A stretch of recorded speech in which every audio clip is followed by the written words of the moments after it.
In an effort to make God more loving, some Christians may say that there are ways in addition to Jesus to be saved.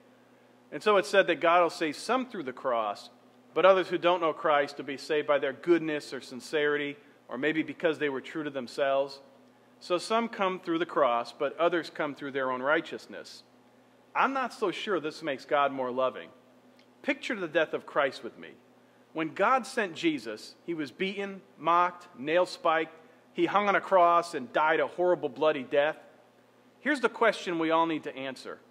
What God would allow his son to go through that kind of death if there's another way to be saved? Does this really make God more loving? Galatians 2:21 says, if righteousness comes through the law, then Christ has died in vain. In other words, if you could be sincere or good enough to have a relationship with God, why did Jesus have to die? If Jesus is the only way to God, then God is far more loving than tongue can describe for sending his son to die for our sins. But if you can be good enough to get to heaven, you've made the cross of none effect. I'm not so sure this makes God more loving.